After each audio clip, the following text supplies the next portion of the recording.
जिनको जहाँ भी जगह मिले आप लोग बैठ जाएं।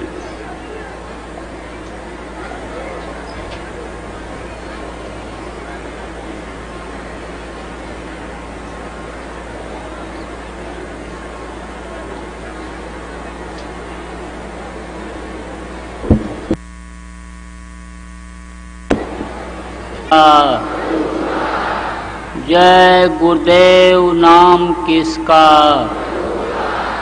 प्रभु का पावन नाम, प्रभु का पावन नाम। जय गुरुदेव। मेहर की नजर करो मेरी ओर, मेहर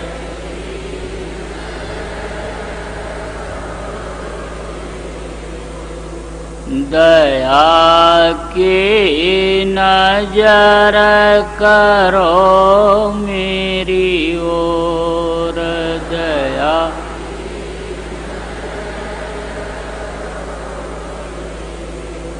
निश दिन तुम्हें निहारूं सतगुरु निश,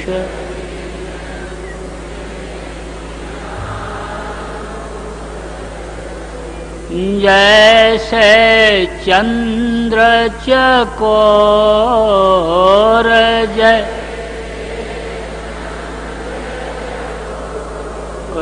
दया की नजर करो मेरी ओर, दया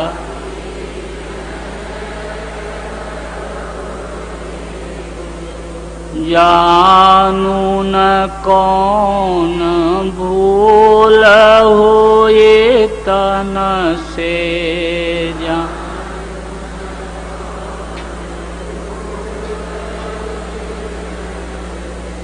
लियो हमसे मुख मोड़ लियो,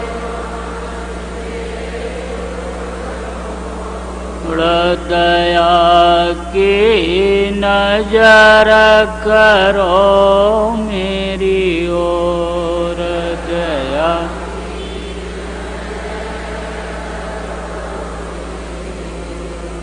बालक जानी चूक बिसराओ,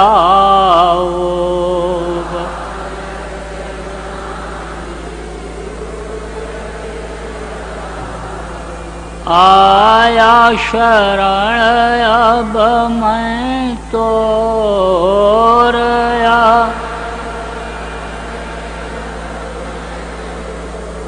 और दया की नजर करो मेरी ओर, दया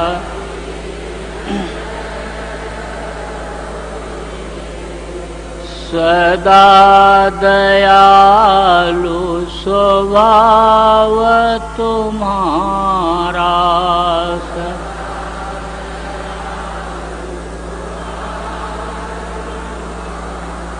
मेरी बेरिया कस भयउ कठोर, मेरे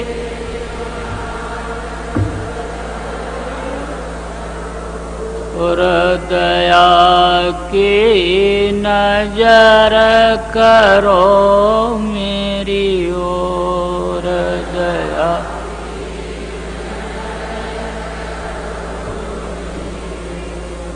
शरणागत की लाज न राखो,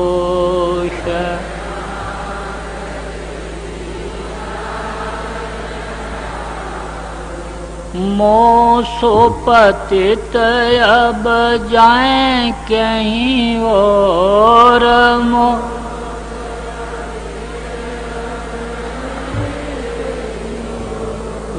दया की नजर करो मेरी ओर, दया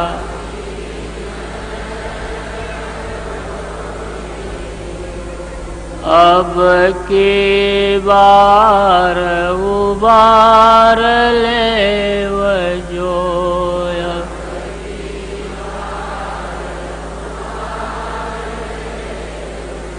फिर न दरब पग यही मगोर, फिर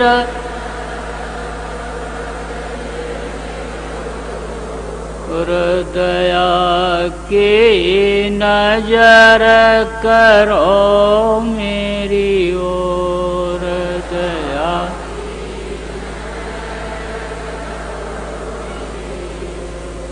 मेहर की नजर करो मेरी ओर, मेहर।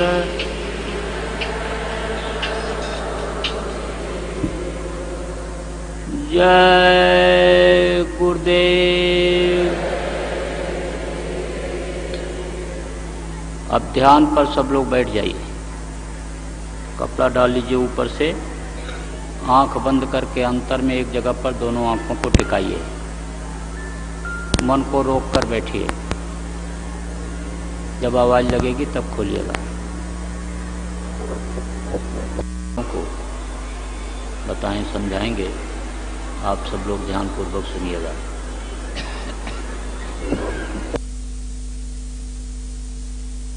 जय गुरुदेव।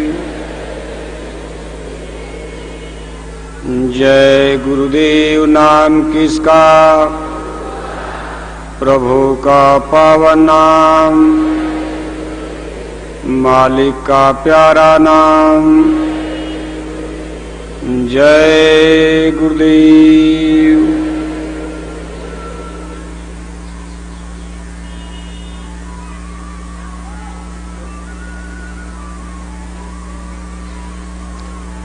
परम पूज्य स्वामी जी महाराज, सभी सम्मानित सत्संग धर्म प्रेमी भाई बहनों, प्यारे बच्चों, आज आप सभी लोग बड़ी दूर दूर से चलकर होली के इस पावन अवसर पर यहाँ पधारे हैं। आज आप सभी लोगों के लिए इस शुभ अवसर पर हम परम पूज्य स्वामी जी महाराज के श्री चरणों में आप सभी लोगों के लिए शुभकामनाएं पेश करते हुए और सबके लिए दुआ आशीर्वाद यानी अमर वरदान मांगते हैं कि हे स्वामी, इन भूले भटके अज्ञानी जीवों का हम लोग युगों युगों से इस काल माया के देश में भटक रहे, कितने जन्म और युग बीत गए ठोकर खाते खाते। अब इनका जैसे भी हो भला किया जाए। इनमें कोई पुरुषार्थ नहीं है, इनमें कोई ज्ञान भक्ति और शक्ति नहीं। ये कलयुग के जर्जर जीव, अब आप ही के बल भरोसे इनका भला हो सकता। और आप सबके लिए ये दुआएं केवल अपने लिए नहीं, आपके पीछे हमारा भी भला हो जाएगा। आपका लौकिक पारलौकिक जीवन सुखमय हो। जब तक संसार में रहो आप, तब तक आपको कष्ट क्लेश में कमी हो। और जब यहाँ सबकी बात निकलो, ये पिंजड़े से पक्षी निकले, तब उसको मृत्यु लोक में फिर इस किसी पिंजड़े में वापस न आना पड़े। अपने अमर देश की तरफ, अपने सचखंड सदेश की तरफ, जहाँ जन्म मरण का कोई कानून ही नहीं है, ये जीवात्माएं अपना मुंह फेर लें और ऐसा सस्ता सरल सिलसिला यहाँ जारी हो जाए कि थोड़ी ही मेहनत में लोगों को मोक्ष मुक्ति, जन्म मरण से छुटकारा मिलने लगे। इन्हीं शुभ कामनाओं के साथ आप सभी भाई बहनों का इस अवसर पर हार्दिक अभिनंदन भी करते हैं। और तभी आपकी ये शुभ होली होली तो हम लोग बाहर से मनाया करते हैं, लेकिन वास्तव में आध्यात्मिक जगत में होली का ये पावन पर्व अपने आप में बहुत कुछ मायने रखता। बसंत पंचमी यानी सूरत की सखियां शील क्षमा संतोष विरह विवेक जैसे इस फागुन के महीने में चारों तरफ फूल की क्यारियां अपनी सुगंधी को बिखेरती, शीतल मंद हवाएं चलती। 12 महीने में सबसे सुंदर मौसम इसको माना जाता। ऐसे अंदर में जब काम क्रोध लोभ अहंकार का यानी थाना उखड़ गया तो शील क्षमा संतोष विरह विवेक उसने अपना अड्डा जमा लिया, और तब काल माया की खूट में जन्म जन्म के कर्मों के कूड़े कचड़े ये जितने थे, और फिर काम क्रोध लोभ अहंकार ये सारी वासनाएं वहां इकट्ठा होकर, और अंदर में पूनम की रात यानी गुरु की कृपा से ज्ञान अग्नि ज्ञान की चिंगारी प्रकट हो गई। योग अग्नि ज्ञान की चिंगारी में ये सारे कूड़े कचड़े जलकर भस्म हो गए। जीवात्मा निर्मल पवित्र हो गई, वह नहीं जल सकती। नैनम छिंदंती शस्त्राणी नैनम दहत पाव का इस योग अग्नि ज्ञान की चिंगारी में ये सारे रगड़े झगड़े जलकर भस्म हो गए। लेकिन निर्मल पवित्र जीवात्मा ये आगे बढ़ती है, और तब आगे फाग ये गुरु के साथ फाग रचाती, यानी पूरे गुरु का दर्शन। यही गुरु महाराज जिनको यहाँ देख रहे हो, यहाँ तो इनके दर्शन के लिए आप बांस बल्ली तोड़ देते हो, कितनी मारा मारी करते हो, लेकिन जिस दिन होली का पर्व आएगा, कोई खेले गुरु के संग होली, अकेले नहीं सबके घट में, तब वहां कोई रगड़ा झगड़ा नहीं। चाहे छोटा हो चाहे बड़ा हो, अमीर हो गरीब हो, सबके घट में गुरु महाराज। चेहरा महरा तो यही, लेकिन ये शरीर पंच भौतिक नहीं। ये जो शरीर देख रहे हो, रूप रंग चेहरे में कोई अंतर नहीं। अगर चेहरा महरा बदल जाएगा तो आप पहचान ही नहीं पाओगे। कहा कोई खेले गुरु के संग होली, उठे अबीर लाल भय नंबर अंबर, लाली मेरे लाल की ज्यों देखूं तितलाल, लाली देखन मैं गई मैं भी हो गई लाल। घट घट व्यापी साइयां सूनी सेज न कोय, बलिहारी वही घट के जा घट प्रगट हो। अभी तो घट में दरवाजे पर काल और माया ने वज्र की वार लगा दिया।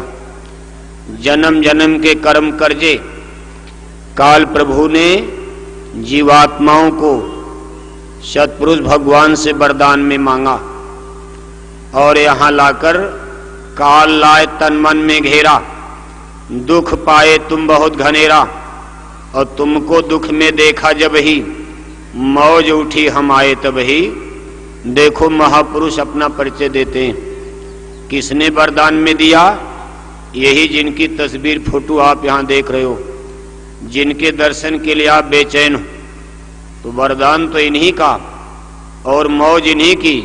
कहा काल रचा हम समझ बूझ के, जिन बिना काल नहीं खौफ जीव के। कहा काल किया हम सेवा भारी, सेवा बस हम कछ न बिचारी। उसने तुमको मांगा हमसे, सौंप दिया हम सेवा बस में। कहा उनकी तपस्या से हम प्रसन्न हुए, उन्होंने वरदान में आपको मांगा। कहा हमको यहाँ अकेले अच्छा नहीं लगता, यहाँ या तो हमको वापस बुलाइए। जरा अपने नगर में अपने शहर में जरा डलिया लेकर घूमो तो। अब राजा जनक अपने नगर में शहर में लगे घूमने, जिधर जा रहे लोग हंसी उड़ा रहे। कौन पागल बेवकूफ आया और मेरे राजा को भी पागल बना दिया। लेकिन राजा जनक पर इस उपहास का, इस मान अपमान का कोई गम नहीं। हाथी घूमे बाजार में, कुत्ते भूखे हजार, तिन भक्तन को गम नहीं। निंदा करे संसार, संसार निंदा करे क्या फर्क पड़ता। अरे भाई खुश तो करना है अपने गुरु को, अपने स्वामी को। अगर वो प्रसन्न हो गए, गुरु प्रसन्न है और सब जग उठे, तो भी उसका रोग न टूटे। गुरु प्रसन्न हो ही जाओ ऊपर, वही जीव है सबसे ऊपर, जो अपने गुरु को स्वामी को खुश कर लेता। सारा संसार नाराज हो जाए, बाल माता नहीं, सारा संसार आपसे खुश, लेकिन अगर गुरु खुश नहीं हुए तो आपको क्या मिलना जुलना? तो परमार्थी को अपना लक्ष्य तो अपने सीधे गुरु महाराज का, जो हुक्म हो जाए, सदगुरु कहे करो तुम सोई, और मन के कहे करो मत कोई। तत्काल में तो कुछ हमको आपको अपना हानि नुकसान भी नजर आता हो, लेकिन गुरु का वचन पालन करने पर उसका दूरगामी परिणाम लौकिक पारलौकिक हर दृष्टि से लाभ में जाता।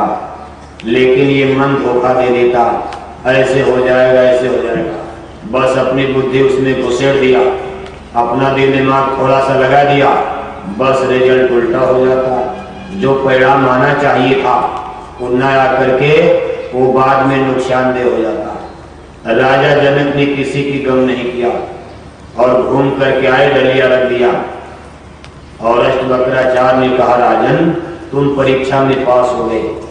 देखो इतनी जल्दी परीक्षा और तुरंत रिजल्ट आ गया। कहा राजन तुम परीक्षा में पास हो गए हो, आज तुम्हारा गुरु मैं तुमसे खुश होता हूँ, तुम हमसे वरदान मांगो। राजा जनक ने कहा महाराज लौकिक संपदा मेरे पास है, मैं एक राजा हूँ, धन दौलत की तो मेरे पास कमी नहीं, बस मेरी एक ही ख्वाहिश है कि मुझे सत्य का दर्शन होना चाहिए। अष्टवक्राचार्य ने कहा वो तो होगा ही, बोलो कितनी देर में सत्य चाहते हो? राजा जनक ने कहा महाराज क्या एक कम से कम समय में भी सत्य का दर्शन हो सकता? कहा कम से कम समय में तो नहीं होता, इसके लिए ऋषि मुनियों को हजार हजार वर्ष तक हड्डी गलाना पड़ा, इसके लिए लोगों को अन्न जल बर्दाश्त करना पड़ा, लेकिन आज तुम्हारा गुरु मैं तुमसे खुश हो चुका हूँ, तुम जैसे चाहोगे वैसे हो जाएगा। जितनी देर में जितने कम समय में चाहोगे मैं ये दर्शन करा सकता हूँ, क्योंकि सब कुछ तो गुरु के ऊपर है। अगर गुरु खुश, गुरु कुंजी जो बिछड़े नाही, घर ताला छिन में खुल जाही। राजा जनक भी देखो गजब बुद्धि, कहा ये मेरा घोड़ा खड़ा है, मैं इसी पर कूद करके बैठ रहा, बस इतनी देर में दर्शन करा दीजिए। अब घोड़ा पर बैठने में दिव्य दृष्टि खुलती, लेकिन गुरु खुश हो जाए। राजा जनक घोड़े पर कूद कर बैठ रहे और तब तक देखो उनकी ये दिव्य दृष्टि खुल जाती है। गुरु की कृपा से दिव्य दृष्टि खुल गई। राजा जनक की जीवात्मा इस पिंजड़े से निकलकर अन्य लोग स्वर्ग वैकुंठ में पहुंच गई।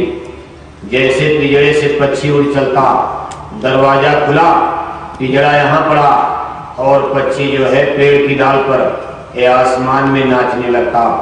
जैसे सांप केचुल छोड़ता, केचुल यहाँ पड़ी है, सांप उधर जा रहा। ऐसे ही जड़ चेतन अलग अलग हो गए। ये शरीर जड़ है और चेतन जीवात्मा अलग। जड़ चेतन ही ग्रंथ पर गई, यद्यप मृषा छुटत कछ नहीं, छोरत ग्रंथ जान खगराया, बेघन अनेक करे तब माया। ये माया का ऐसा भारी रेजिस्टेंस, ये प्रतिरोध कि कोई छोड़ तो सकता नहीं, ना तो निकल सकता। लेकिन अगर सदगुरु मिल जाए ये काम आसान हो जाता। शरीर यहाँ पड़ा, जीवात्मा स्वर्ग वैकुंठ में। जब उधर की गति को राजा जनक ने देखा, उधर के महल देखे, उधर की गंगा जमुना त्रिवेणी संगम देखा, अन्य लोग स्वर्ग वैकुंठ में नदियां नहरें देखी, वहां की रचना देखी, तब बाग बाग हो जाते हैं। तो सत्य तो इधर है, वो मृत्यु लोक में तो सब झूठा, सत्य इधर। वैसे अन्य लोग भी सत्य नहीं। सच्ची बात तो यह है कि स्वर्ग वैकुंठ ही स्वर्गो स्वल्प अंत दुखदाई, वहां भी विनाश की लीला चलती। महाप्रलय में वो सब नाश हो जाता। इसलिए सत्य तो केवल सतलोक अमरलोक, जहाँ की ये जीवात्मा रहने वाली, जहाँ से संत। लेकिन ये बात सही है कि गुरु अष्टवक्राचार्य की साधना वहीं तक थी, लेकिन जहाँ तक थी वहाँ तक बता दिया। ये कथा उस समय की है जब यमरलोक सतलोक का भेद धरती पर किसी को पता नहीं था। सज्जु त्रेता द्वापर बीता, कोई ज्ञानी शब्द गिरीता। कलयुग में स्वामी दया विचारी, प्रगट करके शब्द पुकारी। अमरलोक सतलोक का रास्ता तो कलयुग में जारी हुआ, लेकिन साधनाएं तो तब भी थी। उधर चलने का रास्ता, यहाँ कहने का मूल मतलब ये कि ऊपर चलने के लिए गुरु की कृपा। अब जहां तक अष्टवक्राचार्य की पहुंच, वहां तक राजा जनक को दिखाया। फिर उनकी प्राण जीवात्मा को खींचे और इस पिंड में लाए, और राजा जनक को होश आ गया, इस शरीर में आए, फिर होश आ गया, और उसके बाद रोज आने लगे, रास्ता जारी हो गया। इधर राजा भी बने बैठे, और जब मौज हुई उधर चले गए, स्वर्ग वैकुंठ चले गए, फिर यहाँ राज किया। इसलिए राजा जनक को विदेह कहा जाता। विदेह, देह माने शरीर, भी माने बिना, यानी ऐसी क्रिया जिसमें बिना देह का मतलब जब चाहते थे शरीर से निकलकर स्वर्ग वैकुंठ चले जाते थे। यही क्रिया संतों की होती। तो प्रेमी भाई बहनों, गुरु को खुश करना सबसे मुफीद होगा। इस परमार्थ में योग करना, ध्यान करना, भजन करना, इस मन बुद्धि चित्त का कंसंट्रेशन। अब हम आपको 30-40 साल से जूझ रहे हैं इस अखाड़े में। दो दल सम्मुख आन डटे हैं, सूरा लेक लड़ाई, टूक टूक हो गिरे धरन पर। ये दो दल मृत्यु दल का कमल, दोनों आंखों के बीच में यहाँ काल और माया से हमारी जंग चल रही। यही असली महायुद्ध की ये भूमि है, और हम लोग दिन रात इसमें जूझ रहे हैं। और 30-40 साल तो हो गया, लेकिन काला गोरा का कुछ पता चला? जवानी तो बीत गई, अब बुढ़ापे में कौन सा तीर चलाया जाएगा? कहीं गठिया पकड़ लिया, कहीं बाल पकड़ लिया। अब तो 2-4 साल में मथुरा भी छूट जाएगा, न बस में बैठ सकते न ट्रेन में। अभी तो ये शरीर जर्जर हुआ जा रहा है, 2 ही 4 साल के बाद मथुरा का आना जाना भी खत्म। फिर तो घर में बस चारपाई पर टट्टी, चारपाई पर पेशाब। और तब आछे दिन पाछे गए, और किया न गुर से है, और वह पछताए हो क्या जब चिड़िया चुग गई थे। वही नाती पोता एक गिलास पानी के लिए और डांट पिलाएंगे। कितना बुरा दिन। बुढ़ापा से गरीबी कुछ नहीं। आपका बैंकों में कई करोड़ है, लेकिन बुढ़ापा में सब लोग गरीब हो जाते हैं। आप बैंक नहीं जा सकते हो, एक गिलास पानी के लिए देखो भीख मांगना पड़ता। अरे लला एक गिलास पानी पिला दो। लला घर में गए, भूल गए। तब तक बहू आ गई। अरे बहू कब से प्यास लगी है, 11 बज गया, रोटी खाने में देरी, हमको दवा खाना है, एक रोटी खिला दो, मैं दवा तो खा लूं। अब बहू रोटी देने को कौन कहे, ऊपर से तान मार दिया। अभी बच्चों को स्कूल जाना, मैं उनके टिफिन भर रहे हूँ, तब तक आप ही के पेट में भूख लग गई। बस आपको रंज हो जाएगा। मेरी बनाई कोठी, मेरा बनाया बंगला, सारी जिंदगी की कमाई इनको दिया, आज मैं बुढ़ा हो गया, ये बुढ़ापे में मुझको 2 रोटी नहीं दे सकते। ये घर घर का बुरा हाल होगा, चाहे इंजीनियर, चाहे डॉक्टर, चाहे पढ़ा लिखा, चाहे अनपढ़। ये घनघोर कलयुग है। आदमी पैसे का लोभी और लालची हो गया। सबकी बुद्धि इतना लोभ लालच से ग्रसित है, पैसे को लोगों ने माई बाप समझ लिया। बूढ़े माँ बाप ठोकर खा रहे, चूल्हा फूंक रहे, और देखो आदमी पैसे के लालच में किनारे हो जाता। कोई पूछता? इसलिए अपने अंतिम दिनों के साथी ये सद्गुरु होते हैं। जिस समय जमाना साथ छोड़ेगा, सारे संसार के लोग साथ छोड़ देंगे, उस समय आपके ये बुढ़ापे की लाठी बनते हैं। मौत के समय साथ चलते हैं। ऐसे संगी साथी के लिए दोस्ती पहले से ज्यादा कर लो, प्यार कर लो। ये जगत का प्यार तो झूठा है। जिनके लिए हम लोग मरे जा रहे, यही नाती पोता मौत आएगी, ये टांग पकड़कर आपको उस बंगले से बाहर कर देंगे जिसमें आपने करोड़ों रुपए कमाई का फूंक डाला। उस बंगले कोठी से निकाल कर बाहर करेंगे और ले जाकर लकड़ी पर जलाकर आधा घंटा 1 घंटा में मुट्ठी भर राख कर देंगे। और जब ठीक से नहीं जलोगे तो बांस उठाएंगे और बांसों से मार मार कर रीढ़ की हड्डी को तोड़ेंगे, ये खोपड़ी तोड़ डालेंगे। आज अगर कोई आपको गाली दे दे तो नाती पोता उसको गोली मार देंगे। तुमने मेरे बाप दादे को गाली कैसे दे दिया, लेकिन आज देखो आपका बुरा दिन आ गया। वही घर वाले, वही नाती पोता बांसों से मार मार कर नदी के किनारे रीढ़ की हड्डी को तोड़ तोड़ कर ऐसे उलट पुलट कर भूनेंगे आग में जैसे मछली भुनी जाती है। न कोई दया न कोई मया। और तुरंत जाकर कार मोटर बंगला ऑफिस में जाएंगे, दफ्तर में जाएंगे और अधिकारियों से कहेंगे कोठी हमारे नाम करो। तेरे ही बढ़ी खत्म होते ही ये बंगला हमारे नाम, जमीन हमारे नाम। अफसर अधिकारी पूछेंगे क्यों, तो कहेंगे वो तो चले गए, दादा चले गए, ताऊ चले गए, अब ये जमीन बगीचा हमारे नाम कर दो। वो तो तुरंत जमाएंगे कब्जा और ये जीवात्मा खाएगी ठोकर, तो वहां तो संगी ये मिलेंगे। तो सच्चे संगी और साथी जो जन्म जन्म के अपने साथी बने, जिनके साथ जन्म जन्म का गठबंधन हो गया, जुगो जुगो कामर गठबंधन हो जरी पिया कुनी घट में, जीवात्मा के सच्चे स्वामी का तार, तो उनसे अपना प्रेम प्रगाढ़ कर लेना चाहिए। अब कोई स्वार्थ में नहीं कि मौत के समय मिली जाएंगे। अरे जब पहले से प्रेम बनाए रहोगे तभी तो अंतिम दिनों में प्रेम बनेगा। इसलिए प्रेम का रिश्ता जैसे जगत से मोह है वैसा मोह तो नहीं, लेकिन फिर भी उसी तरह का प्रेम थोड़ा उधर से हटाकर इधर जोड़ने की जरूरत है। धीरे धीरे उधर का कम करो, इधर का पल्ला भारी हो जाए, क्योंकि अब चलने चलाने की बारी आ रही। 2 ही 4 साल में चलना। अब इतने लोग इसमें बैठे हो, अब कितने लोग तो सन 2012 नहीं देख पाएंगे। क्या आपको भरोसा है 1 जनवरी 2012 लगेगा, क्या तब तक आप रहोगे? इतने चेहरे न जाने कब पिजड़े से पक्षी हो जाए। ये तो बिल्कुल कटी पतंग समझो, जैसे कोई रंग पतंग उड़ा रहा, वह डोरी कट गई, वापस नहीं आएगी। मौत में कोई देर लगती। आप यहाँ बैठे हो, अभी यहाँ से उठ करके गए और पता चला कहीं एक्सीडेंट हो गया, बस कहीं हार्ट अटैक हो गया। ये पानी का बुल्ला तन बिन से जैसे जलोला, इस संसार में बिल्कुल पानी का बुल्ला, और कब खटफुट जाए क्या देर लगती है। इसलिए मनुष्य रेंटेड हाउस, एक किराए का मकान है। ऐसे झूठे संसार और ऐसी झूठी काया, ऐसे झूठे जगत के सामान पर हम नाहक का गुरु गुमान घमंड करते हैं। अगर इसमें अपना कुछ हो तब तो घमंड किया जाए, जब इसमें से अपना कौड़ी पाई नहीं, कुछ अपना है, शरीर अपना नहीं, बेटा बेटी अपने नहीं, कार मोटर बंगला अपना नहीं, 1 सेकंड में आपसे छीन लिया जाएगा।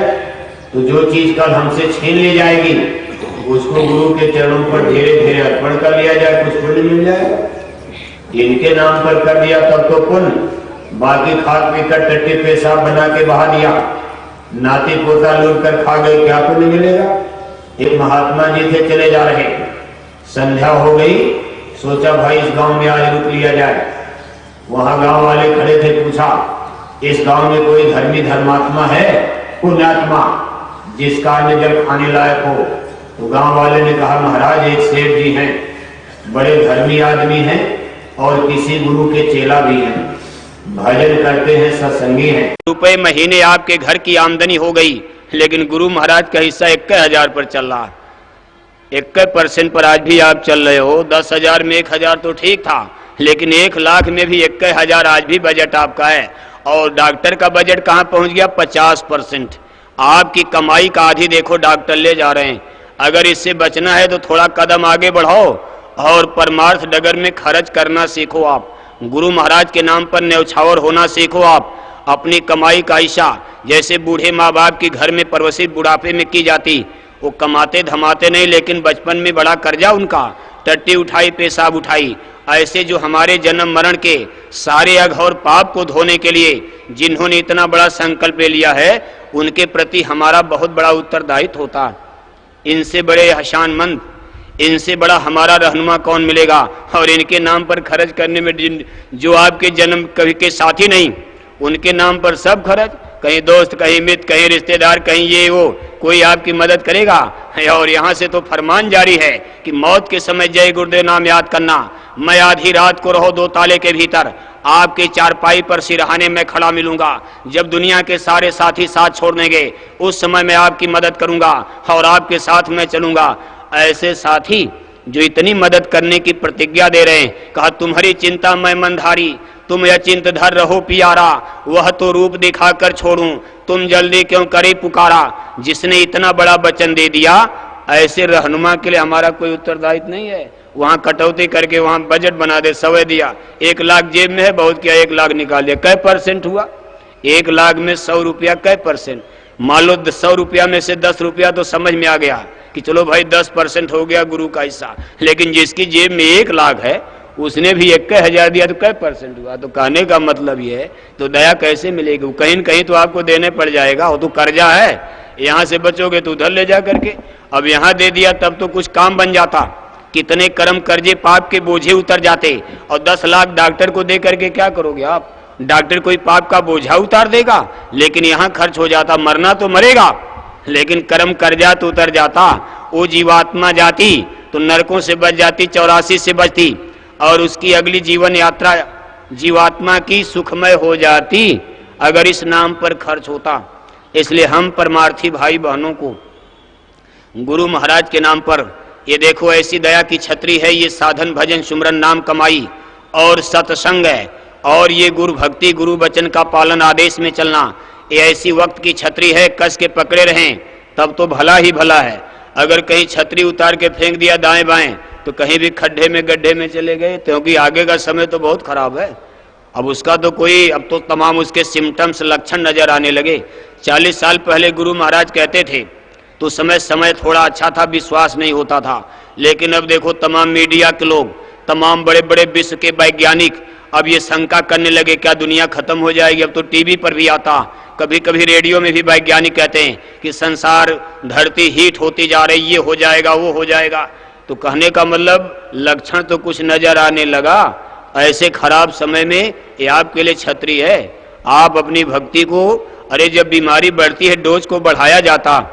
अब आपका जब बुरा और खराब समय, हर सत्संगी के घर में बीमारी घुस गई। अब तो ऐसी सूचनाएं मिल रही हैं कि तमाम सत्संगियों के घर में बड़ी बड़ी बीमारी घुस गई। तो आपके लिए यही उपाय है कि आप गुरु महाराज के नाम पर थोड़ा कदम बढ़ाओ, आगे बढ़ो, और थोड़ा अपनी कमाई का ज्यादा खर्च करो। और देखो अभी गुरु महाराज ने इतनी सेवाएं आप दे रहे हो, दे भी रहे हो आप, ऐसा नहीं कि आप नहीं दे रहे हो, इतने बड़े बड़े काम, लेकिन है कि थोड़ा और बढ़ाने की आवश्यकता है। जैसे जैसे आपकी कमाई बढ़े तो थोड़ा उसको और बढ़ाओ, आप उसको बढ़ाना चाहिए। और अपने बाल बच्चों के लिए दुआ आशीर्वाद लेना चाहिए। अब देखो जगह जगह भंडारे चल रहे और तमाम सेवाओं के रजिस्टर, और हर खाते में देना चाहिए। जैसे टेबलेट का असर अलग होता, होम्योपैथी दवा का असर अलग होता है, टेबलेट का असर अलग होता, इंजेक्शन दवा का असर अलग होता, ऐसे हर खाते में जो भी सेवा का रजिस्टर दरबार से हुक्म में जारी होता है, ये आपके वक्त की दवा है। क्योंकि आपको अपनी जन्म कुंडली का तो पता है नहीं कि कल आपके साथ क्या हादसा होने वाला, और आज आपके सामने एक रजिस्टर आया, आपने कहा हमने तो इकट्ठे दे दिया, तो नहीं होगा, आपको देना चाहिए था, और कल वो घटना उसमें आप बच जाते। लेकिन आप समझते नहीं, वक्त के हिसाब से दवा। अब गुरु महाराज तो सबका खाता देख रहे हैं, हमारे जन्म जन्म का खाता उनके सामने छिपा, लेकिन हमको आपको तो 1 घंटे बाद का भी पता नहीं। यहाँ भले चंगे बैठे हो और अभी यहाँ से निकल कर क्या होने वाला आपको क्या पता, लेकिन वहाँ से तो सब पता है। इसलिए जीव की रक्षा के लिए तमाम प्रकार का ये महापुरुषों का जो पापड़ है, ये गोरख धंधा, ये सेवा का, ये इसीलिए होता। इसलिए दरबार का समय समय से हुक्म होता, तो किसी भी रजिस्टर की अवमानना नहीं करनी चाहिए। हर खाते में, चाहे यहाँ से रजिस्टर जारी हो, चाहे जिले का कोई अध्यक्ष, ये सब दरबार से आदेश होता है। जो आपसे बने घर तो मांगा नहीं जाता, लेकिन चलो जो कुछ उसमें डाल दिया करो खुशी खुशी, कोई जबरदस्ती नहीं, कोई दर्द के साथ नहीं, प्रेम के साथ। अरे ऐसे दरबार में फिर दर्द किस बात का, खुशी खुशी कि भाई इसका मुझको बड़ा पुण्य मिलेगा। तो देखो इस समय एक अभियान अभी आपके बीच में, अब तो थोड़ा गुरु महाराज ने देर में आदेश दिया, यानी स्वास्थ्य सेवा। अब गुरु महाराज की स्वास्थ्य सेवा नहीं, समझो हम ही लोगों की स्वास्थ्य सेवा, हम ही लोगों की बला बीमारी, और अपने ऊपर उनको लेना कैसे, नहीं तो कैसे आप बचोगे बताओ। सब रोगी हो गए, जितने लोग बैठे हो भी डॉक्टर को बुलाकर खून टेस्ट करवाया जाए तो कोई बिरला ही निरोगी मिलेगा। कोई ये मरीज, कोई ये मरीज, कोई ये मरीज। अब मरीज हो गए तो अब भजन क्या होगा। तो कहने का मतलब यह है कि हम लोग अपनी जिंदगी को नहीं बचा पाए, इतना हम लोग आचार संहिता, इतना अपना हम चरित्र और आचार विचार नहीं रख पाए कि हमारी तंदुरुस्ती ठीक बने। अब भजन बनने वाली बात तो लाखों को दूर, अपने शरीर को हम लोग परहेज करके नहीं बचा पाए। अब 4-4 हजार रुपया लेकर के यहाँ आए, अब अमोसा समोसा चौड़ी कचौड़ी पकौड़ी खा करके सब खत्म कर दिया। और यहाँ से गए तो सर्दी हो गई, जुकाम, और जब घर पहुंचे तो हो गया मलेरिया। अब 2 महीना से अस्पताल में पड़े। पूछा गया क्या हो गया, अरे कहा मथुरा का पानी हमको सूट नहीं किया। मथुरा के पानी का दोष है, जिस मिट्टी में अमृत है, यहाँ की मिट्टी खा लो हजम हो जाए, यहाँ का पानी सबकी बीमारी दूर करता। अब आपको पानी नुकसान कर गया, ये तो बताओगे नहीं असली बात कि हम पकौड़ी खाते रहे 7 दिन तक, कचौड़ी खा गए। और घर पर जाके कहा कि मथुरा जाने में हमारा तो 4,000 खर्चा हो गया। अब घर वाले लगे डांटने, 4,000 फूंक दिया गुरु महाराज के नाम पर। ये तो बताए नहीं कचौड़ी कचौड़ी पकौड़ी में खत्म हो गया। और गुरु महाराज को देने के लिए 100 रुपया जेब में बचा लिया, और वो भी अगर झोला न भेजा जाए वो भी लेकर के सीधे घर चले जाते, कहते चलो ये भी आफत से बच गए। हम लोग कलयुगी भगत हैं। अब वो कलयुगी भगत यहाँ देना लेना तो बड़ी कठिन बात होती है। तो बताओ आपका भला। अरे वो जो 4,000 लाए थे, ये तो सेक्रीफाइस त्याग बलिदान की धरती थी। रूखा सूखा खाई के ठंडा पानी पीऊ, यहाँ रूखा सूखा खाते और 4,000 रुपया 7 दिन तक झोली में धीरे धीरे 4,000 डाल देते, तो आज ये बुरा दिन आपको क्यों देखना पड़ता। आज आपके घर में इतनी बड़ी बड़ी बला बीमारी क्यों आती। लेकिन यहाँ से तो बीमारी लेके जा रहे हो। यह चौड़ी कचौड़ी पकौड़ी अच्छी चीज है। ये कहते बड़ा शुद्ध पूजा गया क्यों खाने लगे, कहा वहां तो डालडा में मिलता, हमारे यहाँ डालडा मिलता, तो क्या शुद्ध मिल रहा। ये सब दुकानदार बड़े शुद्ध हैं, न जाने कैसे कैसे आप खा करके और कूड़ा कचड़ा बीमारी लाद करके। तो कहने का मतलब है थोड़ा परहेज रखना चाहिए और अपनी आचार संहिता को थोड़ा सुधारो, अपनी जबान को, अपने कान को, आंख को, अपने इंद्रियों को थोड़ा संयम परहेज, तब तो कुछ लाभ मिलेगा। अब यहाँ सब लोग निरोग हो रहे, आप बीमारी लेके घर जाओगे। वही खान पान का असर है। भंडारे का शुद्ध प्रसाद लेते और वहां भी 1 घंटा अगर रोटी लेट हो जाए तो बस थाली बजाना शुरू कर दिया, कहा और अध्यक्ष मुर्दाबाद, आना आपकी सेवा नहीं दूंगा, आपकी तुमसे निपट लूंगा। अरे वो आपके नौकर हैं, वो जो बेचारे भंडारे में खून जला रहे नौकर हैं। आप सोए सोए खावे, उल्टे चोर कोतवाल को डांटे। एक तो सोए सोए खा रहे और 2 घंटा रोटी लेट हो गई, अरे क्या मर जाओगे। 7 दिन नवरात्रि में ये दुनिया वाले नींबू के पानी पर 7 दिन बिता देते। जब उनकी कोई ये पूजा, वो तो उनकी कर्म कांड की पूजा है, उसमें क्या मिलता। लेकिन उनकी आस्था देखो, 7 दिन नींबू के पानी पर दुनियादार भी गुजार देता।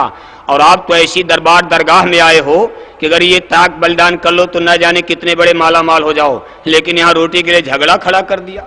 अरे क्या मर जाओगे 7 दिन में। वहां तो 1 रोटी मिल जाए बहुत है। 7 दिन तब सत्संग में आते, नींद नहीं आती। अब 90% तो सो जाते हैं, कुछ पता है नहीं क्या। 2 घंटा गुरु महाराज बोले, 50% मूड़ी नीचे करके ऐसे सो रहे हैं, कुछ पता चला क्या बोले। तो कहने का मतलब यह है कि जब कुछ और खान पान का संयम परहेज होगा। और गुरु महाराज के नाम पर 4,000 लाए थे तो देकर जाना चाहिए था। गुरु महाराज के हक में तो केवल 100 रुपया गया आपका, बाकी तो आपका अटैची खरीद लिया, बक्सा खरीद लिया।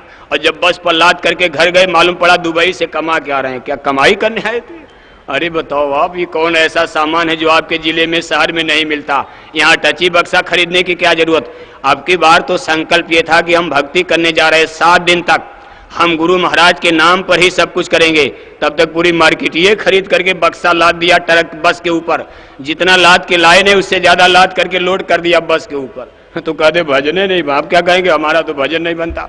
जब देखो तब भाई साहब भजन नहीं बनता। भजन कोई चीनी का शरबत है कि घोर के घट दे पिला दिया जाएगा। अरे कुछ कमाई करो और देने वाले दाता एक क्षण में बन जाएगा। कहा गुरु कुंजी जो बिसरे नाही, घर ताला छिन में खुल जाई। चाबी तो लेकर ये बैठे तो भजन कैसे बनेगा। दिन रात कान में उंगली डालकर बैठो, चाबी इनके हाथ में, ब्रह्मांडों की चाबी। ये सारे ब्रह्मांड में ताला तो माया ने लगाया, लेकिन सारी चाबी देखो इनके हाथ में। और जिस दिन चाबी लगा देंगे 1 सेकंड में खुल जाएगा। कहा गुरु कुंजी जो बिसरे नाही, घर ताला छिन में खुल जाए। अपने बल पर नहीं खुलेगा, अपने बल पर अपने कर्ता भाव से हम कर लेंगे नहीं। जिस दिन इन पर न्यौछावर हो जाओगे, स्वामी दया करो, 1 सेकंड में खुल जाएगा। तो चीज असली। तो देखो हम तो अब आदेश हुआ, हमारी तो टांग हिल रही और हम तो, लेकिन अब हुक्म, अभी तो हम जिलों में वहाँ काम कर रहे थे स्वास्थ्य सेवा का। गुरु महाराज ने कल आदेश दिया कि भाई ये स्वास्थ्य सेवा सबसे कह दो, कोई बच के ना जाए। और बड़ा अच्छा हुआ कि आप इकट्ठे मिल गए, नहीं तो हमको अभी 10 कार्यक्रम रात में करना था। अब अगर वो कार्यक्रम नहीं भी होगा तो सब लोग तो बैठे ही हो। देखो ये स्वास्थ्य सेवा का रजिस्टर आपके जिले जिले में जाएगा। अभी ये कल आदेश हुआ, विशेष सेवा और सब सेवा तो हो गई। अब कल एक दवा गुरु महाराज ने बनाई आपके लिए, स्वास्थ्य सेवा का रजिस्टर भेजा। आपके जिले जिले में जिम्मेदार लोग लेकर के उसको बैठे हैं, और जिनके पास नहीं अभी पहुंच जाएगा उसमें कुछ आप डालना। आज से अब 2 दिन का समय है, कचौड़ी कचौड़ी पकौड़ी 2 दिन मत खाना, और सब बचा करके उसी में डालो, नहीं तो और बीमारी लेकर जाओगे आप। अपना भाड़ा किराया बचा लेना घर तक पहुंचने के लिए, बाकी सब बचा करके उसी में डाल दो, भला होगा, आपको लाभ मिलेगा। विश्वास करो, घर जाते ही आपको भरोसा हो जाएगा कि हमको फल मिल गया। आपके बाल बच्चों की बला बीमारी में, आपके रोग दोख में आपको पुण्य मिलेगा, लाभ मिलेगा, भला मिलेगा, दुआएं मिलेगी, आशीर्वाद मिलेगा। और विश्वास आप कई बार कर चुके हो लेकिन फिर भी डगमगा जाते हो, इसलिए ये सेवा का रजिस्टर जगह जगह जाएगा।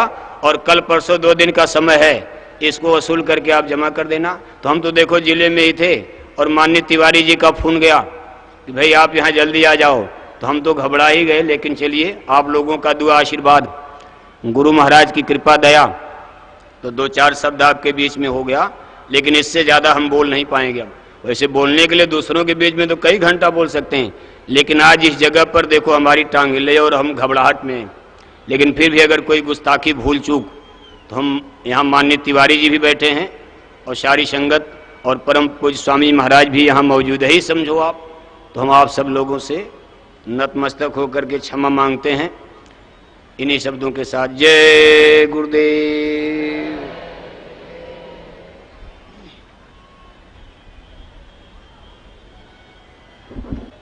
सत्संग आप लोगों ने सुना, और मुझे ये पूर्ण आशा है कि आप लोग इनकी बातों पर अमल करेंगे।